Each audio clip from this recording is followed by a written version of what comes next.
94వ కీర్తన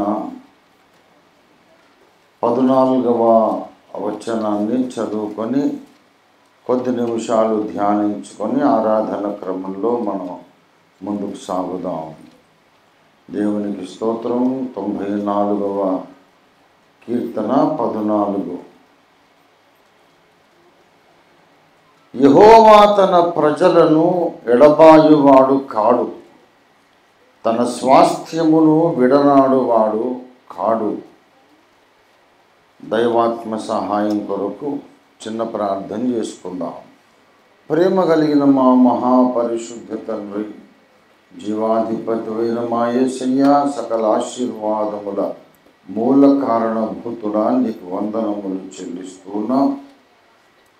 మరొకసారి మల్కాజ్గిరి అగాపే సంపూర్ణ సువార్త సంఘముతో సత్యస్తంభముతో కలిసి నేను నిన్ను ఆరాధించుకోవడానికి ఇచ్చిన మహదవకాశం కొరకు నీకు స్తోత్రం తండ్రి.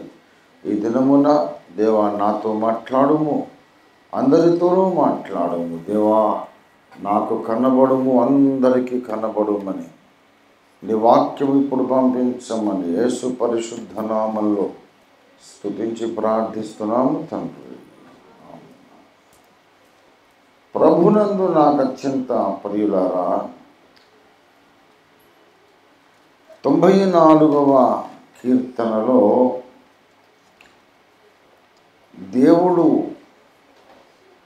ప్రతీకారము చేసే దేవుడిగా కనబడుతూ ఉన్నాడు. అసలు సంబోధన ఆ కీర్తన ప్రారంభమే దేవుని పిలవడమే, యెహోవా ప్రతీకారము చేయు దేవా, ప్రతీకారము చేయు దేవా ప్రకాశింపమని కీర్తన ప్రారంభిస్తున్నాడు భక్తుడు.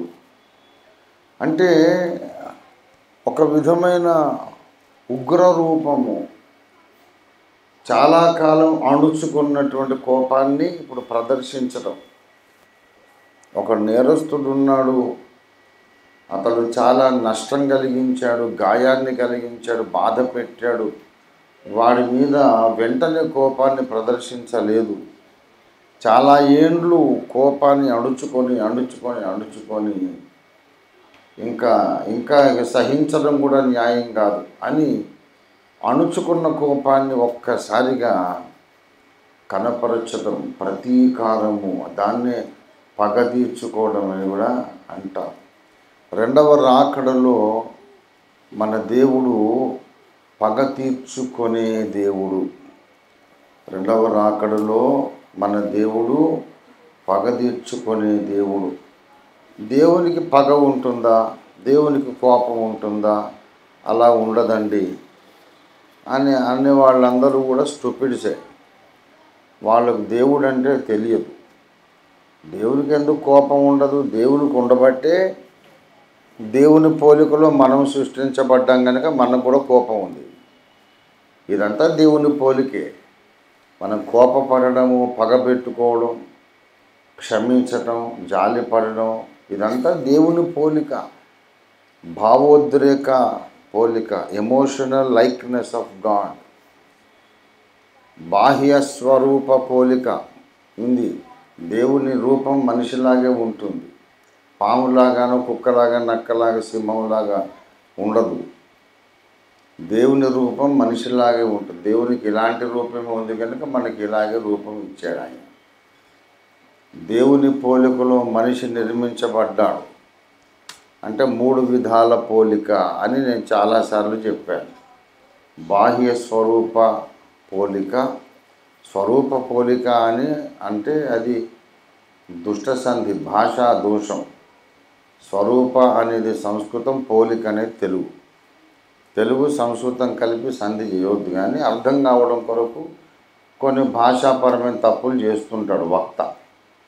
శుద్ధ సంస్కృతమే మాట్లాడితే అంత గ్రీక్ అండ్ లాటిన్ ఏం అర్థం కాదు. బాహ్య స్వరూప సామ్యము అనాలి, అది కరెక్ట్. బాహ్య స్వరూప సామ్యం. మళ్ళీ వావత్తు పెట్టొద్దు, సాకు. స్వామ్యము అంటే వేరు. మళ్ళీ స్వామ్యము అంటే ప్రభుత్వము, రాచరికము. ప్రజాస్వామ్యం అంటామే, అట్లా స్వ రాయొద్దు, వావత్తు లేని సా రాయాలి. బాహ్య స్వరూప సామ్యము, తర్వాత అంతర్గత నిర్మాణ సామ్యము, నిర్మాణ పోలిక అంటారు అర్థం కావడం కొరకు. అంతర్గత నిర్మాణ పోలిక ఏంటి? దేవుడు త్రిత్వము, మనము కూడా త్రిత్వం. దేవునిలో ఎసెన్షియల్లీ 3 భాగాలు ఉన్నాయి, ఆ 3 కలిస్తేనే ఏకదేవుడు. అలాగే మనిషిలో కూడా ఎసెన్షియల్లీ 3 భాగాలు ఉన్నాయి, 3 భాగాలు కలిసిందే ఒక్క మనిషి. శరీరం, ఆత్మ, ప్రాణం 3 మనుషులు కాదు. రంజితోఫీర్ ఆత్మ, రంజితోఫీర్ శరీరం, రంజితోఫీర్ అనే ప్రాణం ఉంది. ఇది 3 రంజితోఫీర్లు కాదు, ఇది 3 కలిస్తేనే ఒక రంజితోఫీర్. అలాగే దేవుడు ఉన్నాడు. అంతర్గత నిర్మాణ పోలిక, తర్వాత బాహ్య స్వరూప పోలిక, తర్వాత భావోద్రేక పోలిక, ఎమోషనల్ లైక్నెస్.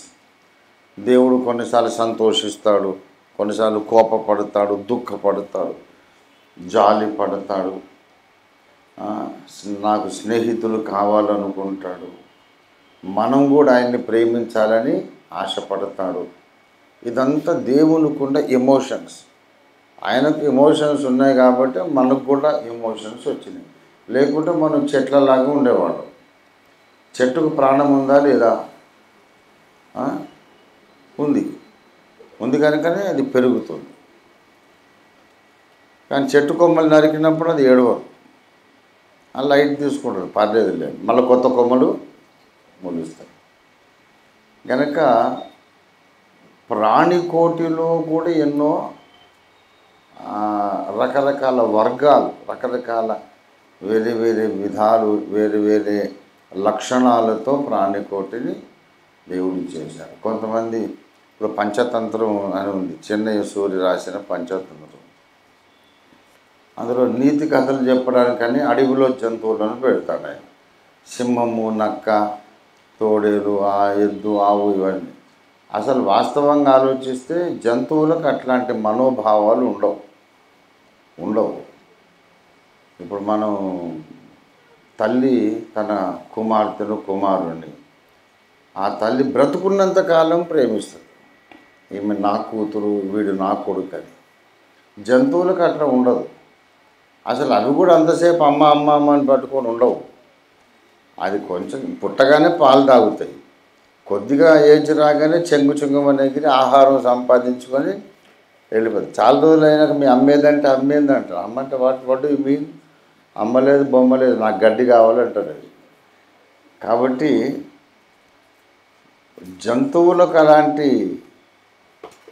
ఇవి ఉండవు, మనోభావాలు. ఈ మధ్య చిన్నపిల్లలు టీవీలో కార్టూన్స్ చూస్తుంటే నేను చూసాను. అందులో ఒక చిలుకట హయ్యర్ ఎడ్యుకేషన్ కొరకు ఢిల్లీకి పోయిందట. ఢిల్లీకి బస్సులో పోయిందట. వాళ్ళ చిలుక ఏంటిది, బస్సులో పోవడం ఏంటిది, హయ్యర్ ఎడ్యుకేషన్ కొరకు అంటే అంత తిక్క. అసలు పక్షులకు, జంతువులకు మనకున్నటువంటి మనోభావాలు ఉండవు. ఇలాంటి అటాచ్మెంట్స్, సెంటిమెంట్స్ వాటికి ఉండవు. ఆకలి అయినప్పుడు ఏదన్నా ఆహారం కావాలి, నిద్ర వస్తే నిద్రపోవాలి, మెలకు వస్తే లేచి వాళ్ళ ఆహారం వెతుక్కోవాలి, సాగు వస్తే చచ్చిపోవాలి. అంతవరకే దాన్ని ఎగ్జిస్టెన్స్. మనకున్నటువంటి రిఫైన్డ్ థింకింగ్ వాటికి ఉండదన్నమాట. అది దేవునికి మాత్రమే ఉన్నది. కనుక దేవుని మనోభావాలు మనకు ఆయన ఇచ్చాడు. రెండవ రాకడలో దేవుడు పగ తీర్చుకునేవాడుగా, అంటే చాలామందికి ఇష్టం ఉండదు. దేవుడు అంటే ఎప్పుడు విజయచంద్రలాగా ఉంటాడని వీళ్ళ ఉద్దేశం. అమ్మలారా ఏడవకండి అంటుంటే అదొక్కటే దేవుడు అంటే వీళ్ళకి తెలిసిన ఇమేజ్. దేవుడు విజయచంద్రలాగా ఉండడు, దేవుడు దేవుడిలాగానే ఉంటాడు, వీళ్ళలాగా ఉండడు. అదేదో కరుణామయుడి సినిమాలో ఓ పాత్ర చిత్రీకరణ చేశారు అంతేగాని అది కూడా కరెక్ట్ కాదు. యేసుప్రభు టీబీ పేషెంట్ లాగా అట్లా ఉండడు ఆయన. ఆయన very healthy, vigorous, powerful, strong, energetic young man and jovial and humorous young man. యేసుప్రభు వారు ఏదో ఎప్పుడు రోగం వచ్చినట్టు అది మాట కూడా సరిగా రాకుండా అలాగా ఉండడు ఆయన. ఆయన చాలా ఇప్పుడు నేను 64 65 ఏళ్ళు వచ్చి నేను ఇట్లా ఉన్నా. ఆయనకు 33 ఏళ్ళు. ఆయనకేం కర్మ, చాలా ఎనర్జెటిక్గా జోవియల్గా ఉంటాడు. రియల్ జీసస్ అంటే వేరు. దేవుడు మనకు డబ్బులు ఇస్తే రియల్ జీసస్ అనే సినిమా తీయాలని కూడా నా జీవితాశయం. అస్సలు ఏసు ఎట్లా ఉంటాడో చూపెట్టాను. అప్పుడప్పుడు కోప్పడ్డాడు. ఎందుకు అట్లా చేస్తాం, కోప్పడ్డాడు. యేసు ప్రభు వారు కోప్పడతాడు. కోపం అణుచుకొని ఒకరోజు కోపం అంతా బహిర్గతం చేసే రోజు, రెండవ రాకడ. ఆ రోజు ఆయన పగ తీర్చుకుంటాడట. యెషయా గ్రంథం 63వ అధ్యాయము 4వ వచనం. 4వ వచనం చూడండి. పగ తీర్చుకొను దినము నా మనస్సునకు వచ్చి ఉండను. 3వ వచనం. ఒంటరిగా ద్రాక్షగానుగను త్రొక్కి తిని జనములలో ఎవడును నాతో కూడా ఉండలేదు. కోపగించుకుని వారిని త్రొక్కి తిని ఎవరైనా రౌద్రము చేత ఎవరైనా అమ్మలారా ఏడవకటి అన్నయ్యనే. Same Jesus. We don't have a second Jesus, we have only one Jesus. అప్పుడు అవతారము ప్రథమ రాకడలో నరావతారం ఎత్తినప్పుడు యజ్ఞ పురుషుడు ఆయన. మన పాపములు మన రోగములన్నీ తన మీద మోసుకొని మనకు బదులుగా శిక్షను అనుభవించి యజ్ఞముగా మరణించి లేవడం అది విశ్వానికి అవసరం, చారిత్రక అవసరం. కనుక అప్పుడు ఆయన దీనంగా ఉన్నాడు. నేను దీన మనస్సు గలవాడను, సాత్వికుడను అని చెప్పాడు ఆయన. అప్పుడు అవసరం. రౌద్రమూర్తిగా వస్తే ఎవడైనా యజ్ఞం చేయగలడు ఆయనను? ఆయనను చూస్తేనే దడుచుకొని చచ్చిపోతారు జనాలు. కోపంగా అలా చూస్తే చాలు భగ్గున మండి భస్మమైపోతారు. యేసు ప్రభు వారి యొక్క శక్తి, బలము, ఆయనకున్నటువంటి కోపము అంత ప్రదర్శిస్తే ఇక ఆయనకు చేతుల్లో మేకులు ఎవడు కొడతాడు? అంత దమ్మెక్కడిది? ఆయన రౌద్ర రూపం అక్కర్లేదు. సింపుల్గా గద్దించాడు. నోరు అంటే గాలి, తుఫాను, వర్షం ఆగిపోయింది. పంచభూతములు ఆగు అంటే ఆగిపోయింది. అటువంటి శక్తిమంతుడు ఆయన. ఆయన కోపము, మహిమ, బలము, ప్రభావం అంతా ప్రదర్శించి రండిరా ఇప్పుడు యజ్ఞంగా నన్ను సిలువైందంటే ఆయన చూసి అందరు పారిపోతారు తప్ప యజ్ఞం జరగదు, మనకు రక్షణ కూడా కలుగదు. అప్పుడు అలాగ ఉన్నాడు ఆయన. కానీ రెండోసారి వచ్చినప్పుడు వేరేగా ఉంటాడు. పాత పాట ఒకటి ఆంధ్ర క్రైస్తవ కీర్తనలో, నాడు వచ్చినట్టు కాదు నేడు వచ్చుట తేరి చూడరాదు క్రీస్తునింకా జొత్తు మెచ్చట, తేరి చూడరాదు క్రీస్తునింకా జొత్తు మెచ్చట. మొదట గొర్రె పిల్ల రీతి ఒదిగి వచ్చగా, ఇప్పుడు కొదమ సింహమయ్యే మనకు గుండె దిగులుగా. ఇప్పుడు కొదమ సింహమయ్యే మనకు గుండె దిగులుగా. నాడు వచ్చినట్టు కాదు నేడు వచ్చుట చూడరాదు క్రీస్తునింకా జొత్తు మెచ్చట, తేరి చూడరాదు క్రీస్తునింకా జొత్తు మెచ్చట. మొదట గొర్రె పిల్ల రీతి ఒదిగి వచ్చేగా, ఇప్పుడు కొదమ సింహమయ్యే మనకు గుండె దిగులుగా. అంటే రక్షణ పొందని వాళ్ళందరూ యేసయ్యను చూసి ఈ పాట పాడుకుంటారట. దేవుడు ఎంత మంచోడో చూడండి. రక్షింపబడ్డోళ్ళు పాడుకోవడానికి భక్తుల ద్వారా ఎన్నో స్తుతి గీతాలు రాయించారు. రక్షింపబడిన వాళ్ళు పాడుకోవడానికి ఆరాధన స్తుతి గీతాలు రాయించారు. మరి రక్షింపబడనోళ్ళ కొరకు కూడా ఏదన్నా ఒక పాట ఉండాలి కదా. యేసు రెండోసారి వచ్చినప్పుడు భయమైనప్పుడు పాడడానికి కానీ ఈ పాట రాయించాడు దేవుడు. కనుక ఇది అందరికీ నేర్పియాలి.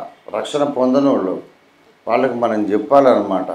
మీరు రక్షణ అయినా పొందండి, లేకుంటే ప్లీజ్ ఈ పాటనే నేర్చుకోండి. రక్షణ పొందితే మీకు ఈ పాట అవసరం లేదు. రక్షణ పొందకుంటే మాత్రం యేసయ్య వచ్చినప్పుడు మీరు ఈ పాట పాడుకోవచ్చాయా అని. ఏదంటే ఈ పాట, వీధులో బోధించు వారి వినకపోతిమి, ఇప్పుడు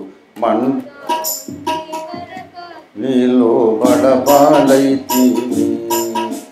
వీధిలో బోధించు వారి వినకపోతిమి, ఇప్పుడు మండుచున్న నరకాగ్నిలో బడబాలైతిమి. నాడు వచ్చినట్టు కాదు, చూడరాదు క్రీస్తునింకా చొత్తు మెచ్చట, చూడరాదు క్రీస్తునింకా. వీధులలో బోధించే వాళ్ళ మాట మనం సువార్త వినలేదు, ఇప్పుడేమో మండుతున్న నరకాగ్నిలో పడపాలైతిమని. విశ్వాసులు ఎందుకు పాడతారు? విశ్వాసులు పాడరు కదా, ఆల్రెడీ మహిమ శరీరాలు ఉంటారు కనుక ఇది ఎక్కువ పాడడానికి అవకాశము. రక్షణ పొందకుండా ప్రభువును దూషించి, సువార్తను తృణీకరించి, పాస్టర్లను కూడా ద్వేషించి ఉంటారు కదా, వాళ్ళ కొరకు పాట మంచి సూటబుల్.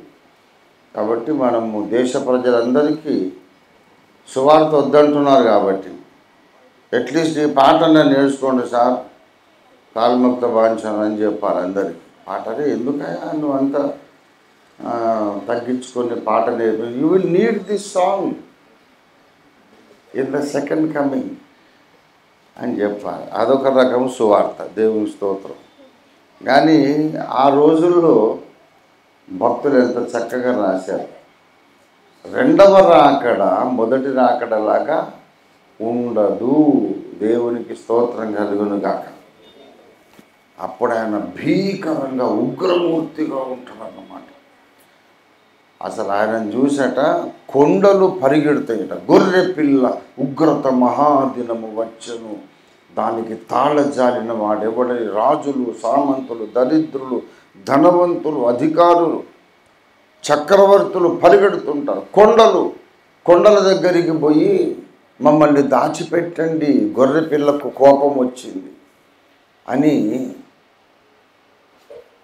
వాళ్ళు బతిమాలుతారట. కుక్కకు కోపం వస్తుంది, మీరు చూశారు ఎప్పుడైనా? ఎన్నోసార్లు చూశారు, దానికి ఒట్టిగానే కోపం వస్తుంది. కుక్కకు ఏమన్నా మనం కొంచెం పోయి ముట్టుకుంటే కయ్యం అంటుంది అది అంటే, దాన్ని తొక్కినా తొందరకు ముక్కోపి కుక్క. సింహానికి, పులికి, కోడి పుంజుకు కూడా కోపం వస్తుంది, కోడి పెట్టకు కూడా కోపం వస్తుంది. దాని పిల్లల్ని ముట్టుకుంటే ఏమని లేస్తుంది, గుండెలు జారిపోతాయి. నేను కోపముతో ఉన్న కోడిని చూశాను, పొట్టేళ్ళను చూశాను, దున్నలను చూశాను, ఎడ్లను చూశాను, కోపంతో ఉన్న కుక్కలను చూశాను. మీరు ఎప్పుడైనా కోపంతో ఉన్న గొర్రె పిల్లని చూశారా? అసలు ఎంత అమాయకంగా సాధు జీవి, ఎంత ముద్దొస్తుంది. అసలు దాని కోపమే రాదు. Nobody in the world has ever seen an angry lamb. ఎవడు చూడలేదు. గొర్రె పిల్లకు కోపమే రాదు అసలు. చరిత్రలో ఎవడన్నా తీసుకురండి గొర్రె పిల్ల కోపంగా ఉంటే నేను చూశానండి, చెప్పగలంటే కూడా చెప్పలేడు. ఎప్పుడు రాని కోపం లేక గొర్రె పిల్లకు వచ్చిందనుకో, అది సింహము, పెద్ద పులి, ఎలుగుబంటు అన్నిటి కోపాన్ని మించినటువంటి కోపం. ఈ ప్రపంచమే తట్టుకోలేదన్నమాట. గొర్రె పిల్ల ఉగ్రత మహాదినము వచ్చెను. తాళగలిగిన వాడేవాడని కొండల దగ్గరికి పోతే అవి ఉండవే బాబు, ఇప్పుడు మాకే భయం అవుతుందని కొండలు పరిగెడుతున్నాయంట. కొండలు పరిగెడతాయి ఆయన కోపానికి.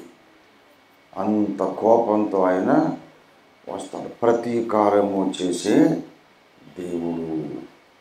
అయితే ఇక్కడ సబ్జెక్ట్ ఏమిటంటే, అటువంటి ప్రచండ ఉగ్రమూర్తిగా ఉన్నప్పుడు కూడా ఎవరైతే తనతో నిబంధన చేసుకున్నారో వాళ్ళను ఒక స్పెషల్ కేటగిరీగా ఆయన పరిగణించి స్పెషల్ పీపుల్గా, ప్రత్యేకమైన ప్రజలుగా వాళ్ళని కాపాడుకుంటూనే ఉంటాడు. అదే విషయం ఇక్కడ 14వ వచనంలో చెప్పబడింది. 94వ కీర్తన 14వ వచనం, యెహోవా తన ప్రజలను ఎడబాయువాడు కాడు, తన స్వాస్థ్యమును విడనాడువాడు కాడు. భూలోక న్యాయాధిపతిగా వస్తున్నాడు ఆయన. అక్కడ 2వ వచనంలో అదే కదా ఆయన పిలుపు, కీర్తనకారుని పిలుపు ఏంటి? భూలోక న్యాయాధిపతి. ఇప్పుడు మన ఆంధ్రప్రదేశ్ హైకోర్టులో, మన తెలంగాణ హైకోర్టులో కలిసి భూమి వివాదాలు దిక్కుమొక్కు లేకుండా పడి ఉండి 30-40 ఏళ్ళు బట్టి కొనసాగుతున్న కేసులు లక్షలకి, దాదాపు 5 లక్షల పై చిలుకు కేసులు ఉన్నాయి. అవి ఎప్పుడు పరిష్కారం కావాలి? ఆ కేసులు పెట్టినోడు ఎప్పుడో చచ్చిపోయాడు. వాళ్ళ కొడుకులు మనవలు తిరుగుతూ ఉన్నారు కోర్టు చుట్టూ. అంత దిక్కుమాలిన అడ్మినిస్ట్రేషన్. అవును, ఒక రాష్ట్రములో ఉన్న కేసులే నువ్వు పరిష్కరించలేక ఇంతమంది మేధావులు, చదువుకున్నోళ్ళు, వీళ్ళందరూ రాజ్యాంగ నిపుణులు, ఇంత యంత్రాంగం ఉండి ఒక రాష్ట్రంలోనే 5 లక్షల కేసులు పేరబెడితే మన యేసయ్య వస్తున్నాడు భూలోక న్యాయాధిపతి. అన్ని దేశములలో, అన్ని పల్లెల్లో, గ్రామాల్లో పుట్టిన వాళ్ళు, ఇంతకుముందు గడిచిపోయిన తరాలు, ఆయన వచ్చినప్పుడు ఉన్నటువంటి కోట్ల మంది, ఆదాము నుండి ఇంతవరకు అందరికీ తీర్పు తీర్చడానికి ఆయన వస్తున్నాడు. దేవుడి స్తోత్రం కలుగును గాక. అందరి న్యాయాధిపతి. ఆయన శక్తి, ఆయన బలము, ఆయన జ్ఞానము అపరిమితమైన, అందరి రహస్యాలు బయటికి లాగుతాడు ఆయన. కొంతమంది అనుకుంటారు, దేవుడికి అంత ఓపిక ఎక్కడిది, అంత తీరిక ఎక్కడిది అనుకుంటారు. అట్లాంటి వాళ్ళ మూతులు పగిలిపోతాయి. 2వ రాకడలో ఆయన కృప మన మీద లేకపోతే మాత్రం మన పరిస్థితికి శత్రువులు కూడా రావద్దు. అటువంటి ఘోరమైన వేదన, అవమానం అనుభవించాల్సి వస్తుంది. ఆ రోజు రాకముందే ఆయన కృపను ఆశ్రయించిన వాళ్ళు ధన్యులు, అదృష్టవంతులు. దేవుడికి స్తోత్రం కలుగును గాక. అన్ని రహస్యాలు అన్ని అడుగుతాడంటే ఆ ఊరుకొండ సార్ ఏం పిట్టకథలు చెబుతున్నారా? ఒక్కొక్క మనిషి అన్ని రహస్యాలు, ఆయన అంత టైం ఎక్కడిదండి అనుకుంటారు. కానీ ఇక్కడ 8-9 వచనాలు, జనులలో పశుప్రాయులారా దీనిని ఆలోచించుడి, బుద్ధిహీనులారా మీరు ఇంకెప్పుడు బుద్ధిమంతులవుతారు? చెవులను కలుగజేసిన వాడు వినకుండునా, కంటిని నిర్మించిన వాడు కానకుండునా? అండి, అన్యజనులను శిక్షించువాడు, మనుషులకు తెలివి నేర్పువాడు దండింపక మానునా అంటే మానడు అన్నమాట. నీకు కన్నుంది, ఈ కంటితో అన్నీ చూస్తున్నావు.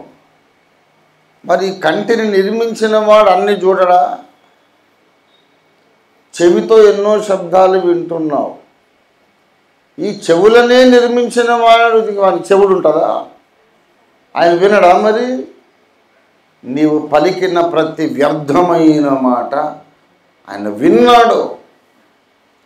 ప్రతి అసత్యమును మాట్లాడినప్పుడు ఆయన విన్నాడు.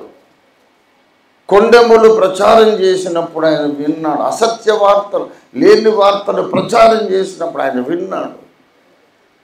చేయకూడని పనులను చేసినప్పుడు ఆయన చూశాడు. ఆయనకు మతిమరుపు లేదు, అన్ని జ్ఞాపకం. భూలోక న్యాయాధిపతి ఇక్కడ మనకు పరిచయం అవుతున్నాడు. అన్నిటిని చూచువాడు, అన్నిటిని వినువాడు, అందరిని దండించువాడు. ఆయన పరిచయం. అంత భీకర ఉగ్రమూర్తి వచ్చినప్పుడు నా పరిస్థితి ఏంటండి అంటే ఆదరణకరమైన మాట చెబుతున్నాడు. యెహోవా తన ప్రజలను ఎడబాయివాడు. తన ప్రజలు, ఆ ఉగ్రమూర్తికి తన సొంత ప్రజలు అనేవాళ్ళు ఉన్నారు.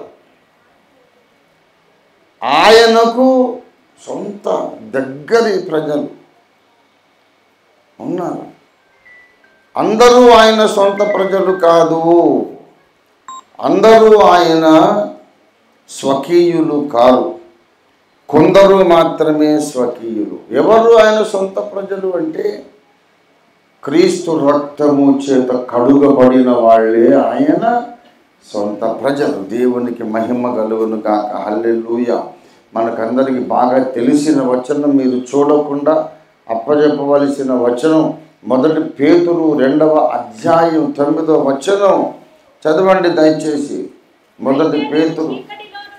అయితే మీరు చీకటిలో నుండి ఆశ్చర్యకరమైన తన వెలుగులోనికి, హల్లెలూయా, మిమ్మును పిలిచిన వాని గుణాతిశయములు, గొప్ప గొప్ప గుణములను ప్రచురము చేయు నిమిత్తం ఏర్పరచబడిన వంశమును, రాజులైన యాజక సమూహమును, మీరు పరిశుద్ధ జనమును, దేవుని సొత్తైన ప్రజలు. మీరెవరు? దేవుని సొత్తైన ప్రజలు. 94వ కీర్తన 14లో అదే మాట, తన స్వాస్థ్యమైన ప్రజలు, దేవుని సొత్తైన ప్రజలు. వీళ్ళు ఎలాగయ్యారు అంటే ఇక్కడ చెప్తాడు 1:19లో, అమూల్యమైన రక్తము చేత, నిష్కళంకము నిర్దోషమైన గొర్రెపిల్ల వంటి క్రీస్తు రక్తము చేత, హల్లెలూయా, మీరు విమోచింపబడితిరి. దేవుని స్వాస్థ్యంగా ఎలా మారారంటే గొర్రెపిల్ల రక్తము చేత విమోచింపబడి వీళ్ళు దేవుని సొత్తైన ప్రజలైపోయినారు. 22వ వచనం చూడండి. మనము మీరు క్షయబీజము నుండి కాక శాశ్వత జీవము గల దేవుని వాక్యమూలముగా, హల్లెలూయా, అక్షయ బీజము నుండి పుట్టించబడిన వారు, మీరు నూతన జన్మ పొందినవారు. యేసు రక్తము మిమ్మును పాపముల నుండి విడిపించింది. తర్వాత దేవుని వాక్యం అనే అక్షయ బీజం మిమ్మల్ని నూతనముగా జన్మింపజేసింది. ఎవరైతే యేసు రక్తమునందు విశ్వాసం ఉంచి, యేసు రక్తమును ఆశ్రయించి తమ జన్మ కర్మ పాపాలు కడుక్కున్నారో, ఎవరైతే యేసయ్యా నన్ను క్షమించు, నన్ను రక్షించని ఆక్రందన చేశారో, వాళ్ళలోనికి దేవుని వాక్యం వచ్చి నూతన వ్యక్తులుగా మరలా పుట్టిస్తుంది, నూతన జన్మ వారికి అనుగ్రహిస్తుంది. అప్పుడు వాడు దేవుని సొత్తైన ప్రజలు. దేవునికి స్తోత్రం కలుగును గాక. 2వ రాకడలో ఆయన అణుచుకున్న కోపం, 1000 సంవత్సరాలు అణుచుకున్న కోపాన్ని ప్రదర్శిస్తూ భగభగ మండుతున్న సూర్యుల్లాగా ఆయన వచ్చేస్తాడు. వచ్చినప్పుడట అంత కోపంలో కూడా ఆయనకు నువ్వు జ్ఞాపకం ఉంటావు. ఈ కుమార్తె నాతో నిబంధన చేస్తుంది కదా, ఈ నా కుమారుడు నా రక్తమును ఆశ్రయించారు కదా, రండి బేట, మీరు నా పక్కన ఉండండి, వాళ్ళ తాట తీస్తాను ఇప్పుడు నేను, మీరు భయపడకండి, మీరు స్పెషల్ పీపుల్, ప్రత్యేకమైన ప్రజలు. నా ఉగ్రతంతా నన్ను నమ్మని వాళ్ళ మీద, నన్ను తృణీకరించిన వాళ్ళ మీద, న్యాయమైన తర్కముతో నన్ను గూర్చి పరిశోధించకుండా గుడ్డి ద్వేషముతో నన్ను తృణీకరించిన మూర్ఖుల మీద నా ఉగ్రత. కానీ మీ మీద కాదు, మీరు నాకు ప్రత్యేకమైన ప్రజలని ఆ ఉగ్రత మన మీదికి రాకుండా కొద్ది రోజులు ముందుగానే మనల్ని మహిమలో చేర్చుకుంటాడు. యేసయ్య ఈ లోకము మీద ఉగ్రత చూపిస్తున్నప్పుడు ఆయన ప్రక్కననే మనం మహిమ శరీరాలతో ఉంటాం. దేవునికి స్తోత్రం కలుగును గాక. భూలోక న్యాయాధిపతి, ప్రతీకారము చేసే దేవుడు, పగదీర్చుకునే దేవుడు ఆ సమయంలో మనలను మాత్రం క్షేమమైన తన కౌగిట్లో భద్రపరుస్తాడు. దేవుని బిడ్డలారా, ఈ 94వ కీర్తనలో ఒక అద్భుతమైన విషయం చెప్తాడు. ఈ లోకస్తులందరూ అన్యాయంగా నీ ప్రజలను హింసిస్తున్నారు, వాళ్ళను నువ్వు దండిస్తావు కదా, తొందరగా రావయ్యా అనే ప్రార్థన. దీని మీదనే నేను లేటెస్ట్గా ఒక పాట కూడా రాశాను కదా. అలా చెబుతూ ఈ భూలోకం అంతా నేరస్తులమయం, పాపులమయం, ద్రోహులమయం, వాళ్ళని శిక్షించడానికి ఆ రక్షకుడు వస్తున్నాడు, ఉగ్రమూర్తిగా వస్తున్నాడని చెబుతూ తన స్వాస్థ్యము పట్ల ఆయనకు ప్రత్యేక దృష్టి, స్పెషల్ కన్సిడరేషన్ ఉన్నది. దేవునికి స్తోత్రం కలుగును గాక. ఆ రెండవ రాకడలో మాత్రమే కాదు, ఇప్పుడు కూడా నీ మీద ఆయనకు ప్రత్యేక దృష్టి ఉంది. అది ఈనాటి ప్రసంగం. రెండవ రాకడలోనే కాదు, ఈరోజు కూడా నీవింకా మట్టి దేహములో ఉన్నప్పుడు, నీవింకా మానవ పరిమితుల్లో జీవిస్తున్నప్పుడు, మానవ లోకపు ఈతి బాధల్లో నువ్వు నలిగిపోతున్నప్పుడు, ఇప్పుడు కూడా నీ మీద దేవునికి స్పెషల్గా ఒక దృష్టి, దయాదృష్టి ఉంది. ఏమిటయ్యా దయాదృష్టి? ఎందుకుంది? ఎలాగుంది? ఏ విధంగా మనల్ని ప్రత్యేకంగా కాపాడతాడంటే ఆ 94వ కీర్తన 18వ వచనము చూడండి. నాకు కాలు జారేనని నేను ఒకసారి అనుకున్నాడంట కీర్తనకారుడు దావీదు భక్తుడు. అయ్యో నాకు కాలు జారింది అనుకున్నాడట. అంటే విశ్వాస జీవితంలో, ఆధ్యాత్మిక యాత్రలో ఆయన ఒక విచిత్రమైన పరిస్థితిలోకి వెళ్ళాడు. జరగకూడని పని జరిగిందనో, జరగవలసింది నేను చేయలేకపోయానో, మొత్తం మీదైతే వేయాల్సిన అడుగు వేయలేకపోయాను. నా కాలు జారింది, నడక సరిగా నేను నడవలేదు, ఎట్లా నేను తప్పు చేశాను అని బాధపడుతూ ఉన్నాడు.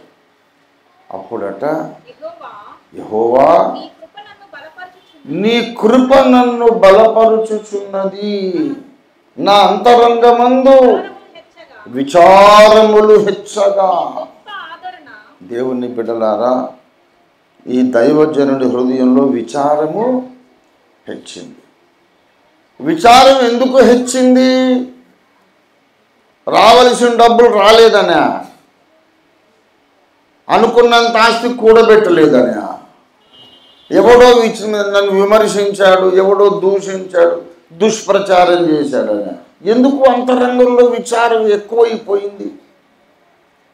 విచారము హెచ్చగా అంటే అర్థం ఏంటి? విచారములు ఎక్కువ కాగా, భరించలేనంత ఎక్కువ విచారం అయిపోయింది. ఎందుకు విచారం అయ్యా? అంత విచారం ఎందుకంటే నాకు కాలు జారిందని విచారం. ఎవడో ఏదో అన్నాడని, నాకు డబ్బులు రాలేదని, ఆస్తులు కూడబెట్టలేదని కాదు విచారం.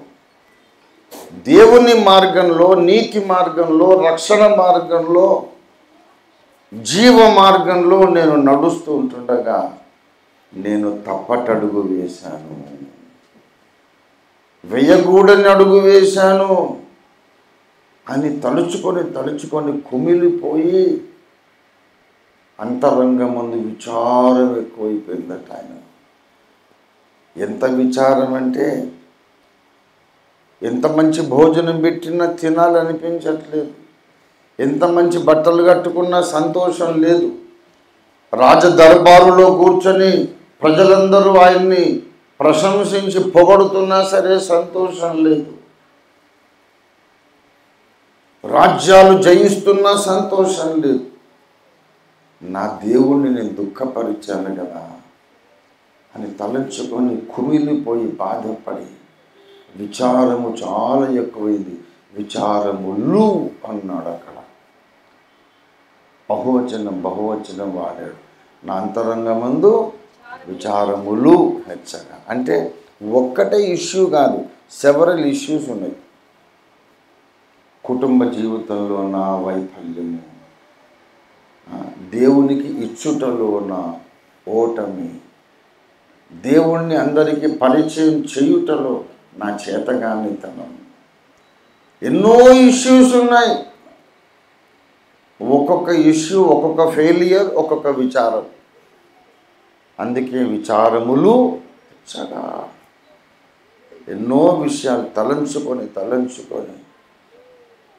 దుఃఖపడి గుండె పగిలిపోతుంటే అప్పుడు నీ గొప్ప ఆదరణ నా ప్రాణమునకు నెమ్మది కలుగజేయుచున్నది. ఆయన ఎంత బల సంపన్నుడైనా, ఎంత ప్రభావముతో, ఎంత మహిమతో, ఎంత బల పరాక్రమాలతో నిండిన వాడైనా సరే ఒక్కసారి శిలువ రక్తము చేత తనతో నిబంధన చేసుకున్న వాళ్ళ మీద ప్రత్యేకమైన దయాదృష్టి సర్వవేళలా యేసయ్యకు ఉంటుంది. దేవుడికి స్తోత్రం కలుగును గాక. ప్రత్యేకంగా వచ్చాడు, దండించడానికి కాదు. నాకు కాలు జారిందని ఆయన బాధపడుతుంటే, ఏరా దౌర్భాగ్యుడా, వాక్యం బాగా తెలిసి 10 మందికి వాక్యం చెప్పి నువ్వు ఇలాంటి పని ఎలా చేసావు, నడ్డి విరగొడతాను రై అని చెప్పి అనలేదు ఆయన. భక్తులు బాధపడుతుంటే వచ్చాడు. కింద పడి దెబ్బ తగిలించుకొని నెత్తురు కారుతుంటే గాయాల్లోంచి ఒక పసిపిల్లవాడు ఏడుస్తున్నాడు అనుకోండి. ఆ ఏడ్చేవాడి దగ్గరికి అమ్మ ఎలా వస్తుంది? కట్టె తీసుకొని బయటికి వెళ్ళొద్దన్నాను. ఎందుకు వెళ్ళావురా?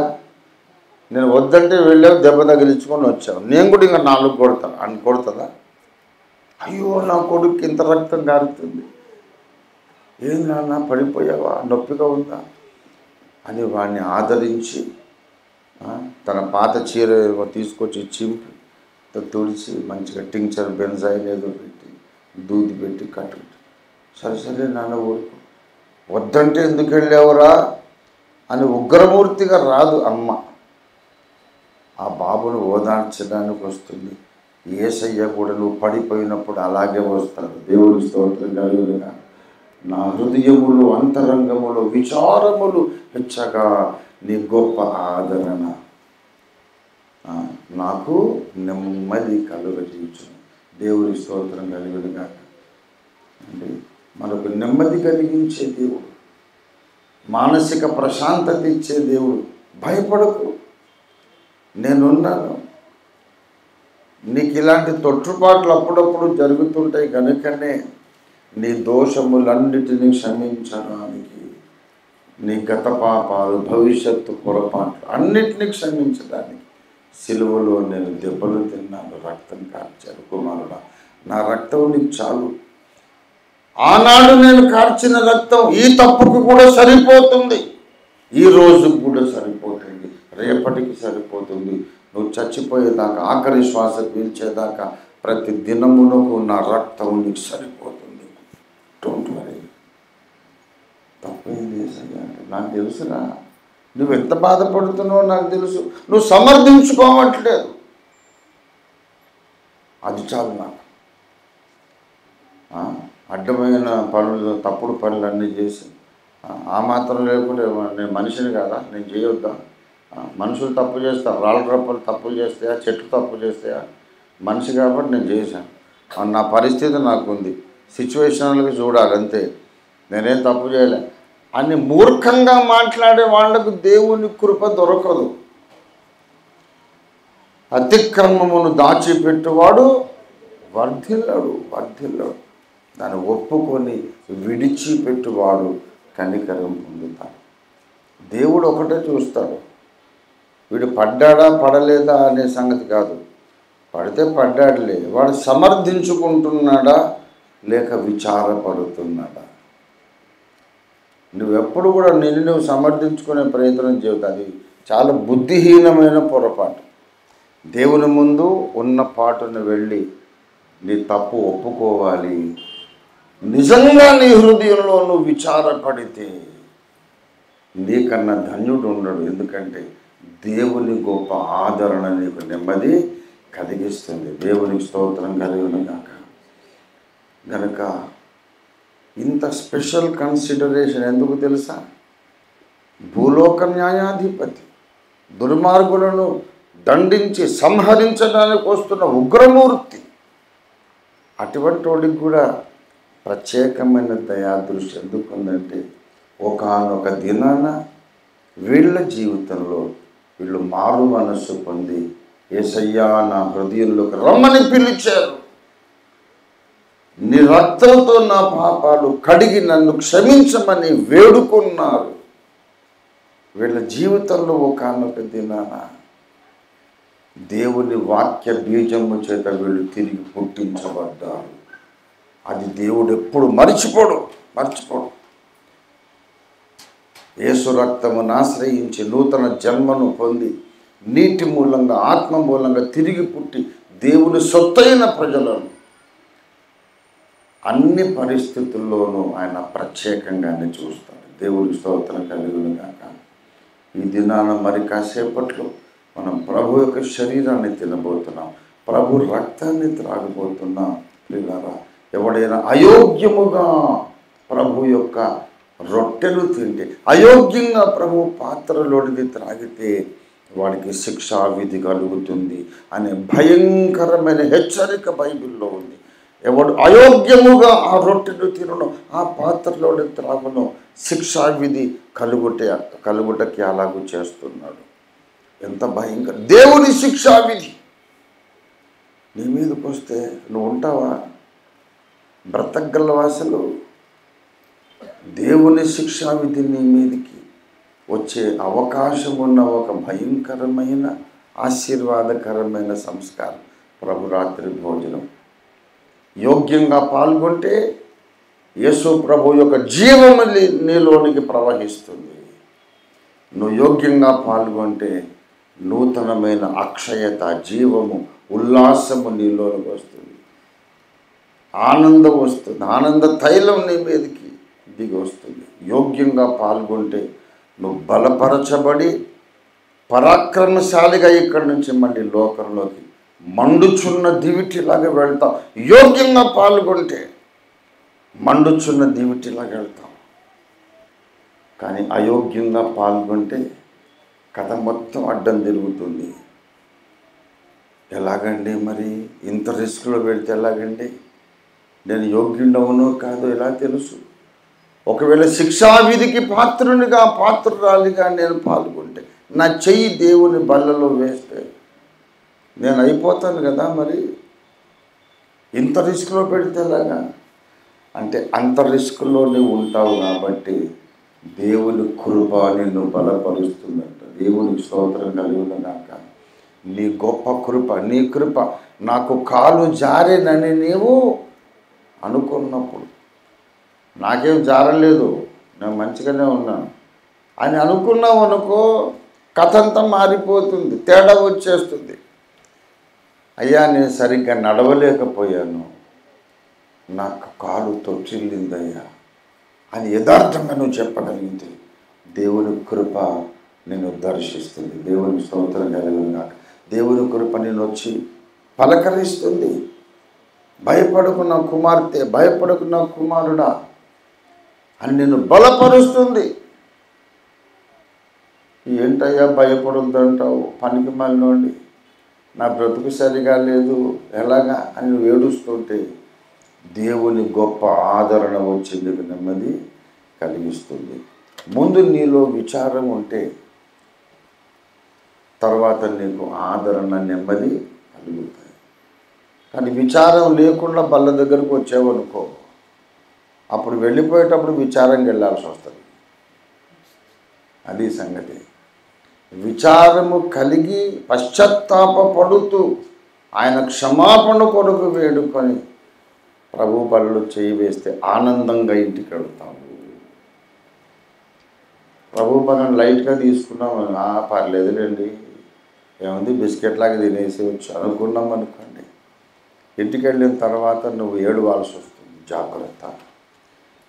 ప్రభురాత్రి భోజనములో మనం చులకనగా ఎంచి ఆషామాషిగా ఆటపాటలుగా ఆచారరీత్యా పాల్గొనవద్దు. అంతరంగముండి విచారములు హెచ్చగా స్వపరీక్షతో నాకు కాలు జారిందయ్యా అనే యథార్థమైన సాక్ష్యంతో మనం ఆయన దగ్గరకు వస్తే, పోయిన ఆదివారం నుండి ఈ ఆదివారం దాకా ఎలా నడవాల్సిందో అలా నేను నడవలేకపోయాను.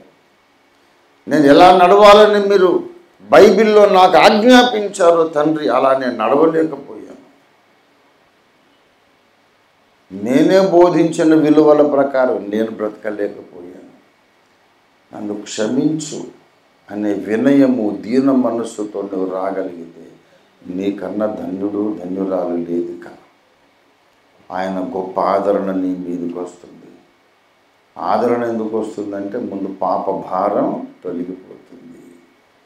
యేసు రక్తము ప్రోక్షించబడగానే నీ మనస్సాక్షి మీద ఉన్న సెన్స్ ఆఫ్ గిల్ట్, తప్పు చేశానన్న భావన మటుమాయమైపోతుంది.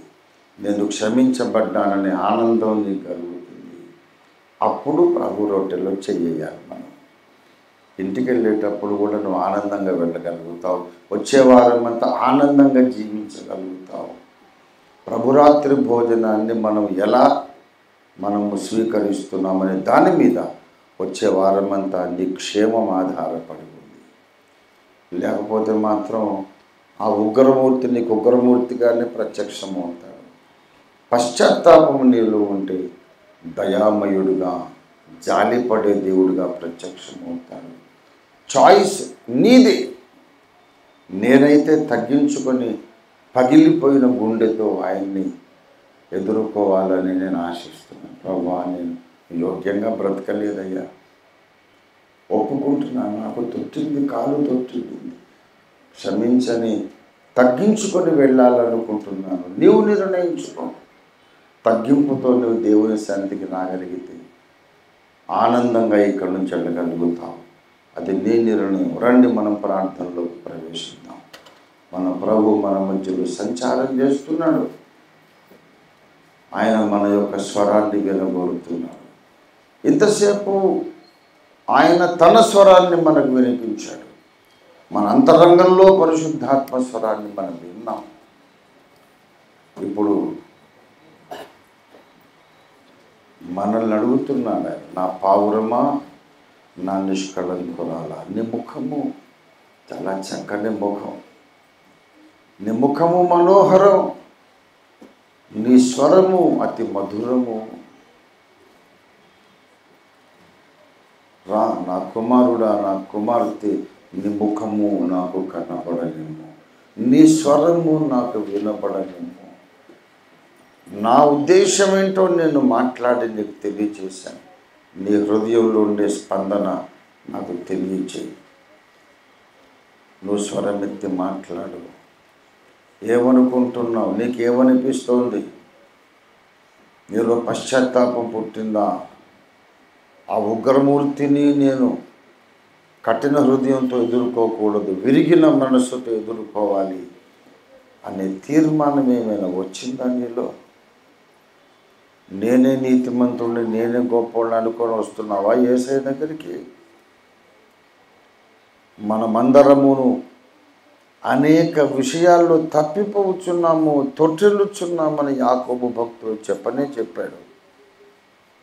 మనమందరం ఒకటి రెండు కాదు, అనేక విషయాలు తప్పిపోతున్నాం, తొట్టిల్లుచున్నాం, తప్పటడుగులు వేస్తున్నాం. కీర్తనకారుడికి విచారములు హెచ్చినవి, అంతరంగములో విచారాలు ఎక్కువైపోయినాయి. నీకు ఎలా ఉంది అంతరంగం? స్వనీతితో ఉందా? స్వనీతితో నింపబడి స్వనీతి నుండి కలిగిన ఆ ఫాల్స్ కాన్ఫిడెన్స్, ఆ మోసపూరితమైనటువంటి ధైర్యంతో దేవుని దగ్గరకు వస్తున్నావా? జాగ్రత్త. విరిగిన మనస్సానికి ఇష్టమైన బలులు, విరిగి నలిగిన మనస్సుతో మనం ఆయన దగ్గరికి రావాలి. ప్రభువా, నన్ను క్షమించవయ్యా, ఒకసారి పోయిన ఆదివారం నుండి ఈ ఆదివారం వరకు మనం నడిచి వచ్చిన జీవిత యాత్ర జ్ఞాపకం చేసుకుందాం. ఎక్కడైనా ఎప్పుడైనా మనం దేవునికి దుఃఖము కలిగించామని మన మనస్సాక్షి మనం చెబుతూ ఉంటే వెంటనే ఒప్పుకుందాం. యేసయ్యా, నాకు కాలు జారిందయ్యా, యేసయ్యా నేను తొట్టిల్లినానయ్యా, నన్ను క్షమించమని అడగండి. మొత్తం క్షుణ్ణంగా 8 రోజుల ప్రయాణాన్ని జ్ఞాపకం చేసుకోండి. వేసిన ప్రతి అడుగు, పలికిన ప్రతి మాట జ్ఞాపకం చేసుకోండి. రోజుల వారీగా పోయిన ఆదివారం, మళ్ళీ సోమ, మంగళ, బుధ, గురు, శుక్ర, శనివారం, ఈ ఆదివారం పొద్దున దినముల లెక్క చొప్పున స్వపరీక్ష చేసుకుందాం. నాకు కాలు జారేను, అంతరంగ ముందు నాకు విచారములు, హెచ్చలు చాలా ఎక్కువైపోయినాయి. అయ్యా, నన్ను కరుణించమని నువ్వు రాగలిగితే నిన్ను క్షమించటానికి యేసయ్య సిద్ధంగా ఉన్నాడు. నీ మీద నీతి వస్త్రం కప్పటానికి ఆయన సిద్ధంగా ఉన్నాడు. నీతి వస్త్రాన్ని యేసు దగ్గర నుండి స్వీకరించటానికి నువ్వు సిద్ధమా? ఆనెస్ట్గా దేవునితో మాట్లాడు. అందరూ తమ తమ దోషాలు ఒప్పుకోవడానికి స్వపరీక్ష చేసుకుంటూ, తమ తప్పిదాలు ఒప్పుకుంటూ, యేసు రక్తములో తమ జీవిత వస్త్రాలు ఉదికి శుభ్రముగా తెలుపు చేసుకుంటూ ఉంటుండగా అందరికీ సమయం ఇస్తూ, నేను కూడా మానవ మాత్రమే కనుక నేను స్వపరీక్షను, నన్ను నేను పరీక్షించుకునే ప్రక్రియ ప్రారంభిస్తూ కాసేపుగా నేను మాట్లాడను. ప్రియులారా, సమయం చాలా జాగ్రత్తగా సద్వినియోగం చేసుకోండి.